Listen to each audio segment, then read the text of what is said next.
Messi যেন বিশ্বকাপ না জেতে সে প্রার্থনা করেছিলেন।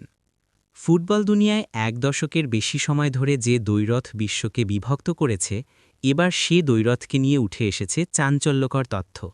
সম্প্রতি ক্রিস্টিয়ানো রোনাল্ডোর একটি প্রামাণ্যচিত্রে দেওয়া মন্তব্য নতুন করে বিতর্ক উস্কে দিয়েছে। সেখানে পর্তুগিজ তারকা স্বীকার করেছেন ২০১৪ বিশ্বকাপ ফাইনালে লিওনেল মেসি শিরোপা না জেতায় তিনি স্বস্তি অনুভব করেছিলেন। এমনকি প্রার্থনাও করেছিলেন যাতে আর্জেন্টাইন অধিনায়ক বিশ্ব চ্যাম্পিয়ন না হন। ব্রাজিলে অনুষ্ঠিত ২০১৪ ফিফা বিশ্বকাপের ফাইনালে অতিরিক্ত সময়ে মারিও গোটজের গোলে জার্মানির কাছে ১-০ ব্যবধানে হেরে গিয়েছিল আর্জেন্টিনা।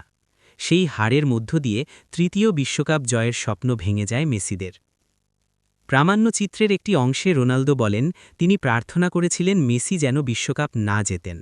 ফাইনালের শেষ বাঁশি বাজার পর নিজের মধ্যে এক ধরনের স্বস্তি কাজ করেছিল বলেও জানান ৫ বারের ব্যালন ডিওর জয়ী এই তারকা। এই স্বীকারোক্তি সামনে আসতেই সামাজিক যোগাযোগ মাধ্যমে শুরু হয়েছে তুমুল আলোচনা। অনেকেই একে ক্রীড়া প্রতিদ্বন্দ্বিতার স্বাভাবিক বহিঃপ্রকাশ বলছেন, আবার কেউ কেউ দেখছেন ব্যক্তিগত প্রতিযোগিতার তীব্রতা। তবে যে স্বস্তি ২০১৪ সালে অনুভব করেছিলেন রোনাল্ডো, ৮ বছর পর সেটিই যেন হয়ে ওঠে তার দুঃস্বপ্ন। কাতারে অনুষ্ঠিত ২০২২ ফিফা বিশ্বকাপে শেষ পর্যন্ত বিশ্ব চ্যাম্পিয়ন হন মেসি। লুসাইলে ১৮ ডিসেম্বর লুসাইলে ফ্রান্সের বিপক্ষে রোমাঞ্চকর ফাইনালে ৩-৩ সমতার পর টাইব্রেকারে ৪-২ ব্যবধানে জেতে আর্জেন্টিনা। ম্যাচে জোড়া গোল করেন মেসি, টাইব্রেকারেও সফল হন তিনি। পুরো টুর্নামেন্টে ৭ গোল করে গোল্ডেন বুটের দৌড়ে দ্বিতীয় হন তিনি। ফাইনালে হ্যাট্রিক সহ ৮ গোল করা কিলিয়ান এমবাপ্পে পান গোল্ডেন বুট।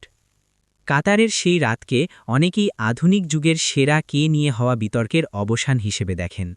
একটি বিশ্বকাপ ট্রফি যা তখন পর্যন্ত মেসির কেরিয়ারে অনুপস্থিত ছিল, সেটিই যুক্ত হয় তার অসামান্য সাফল্যের তালিকায়।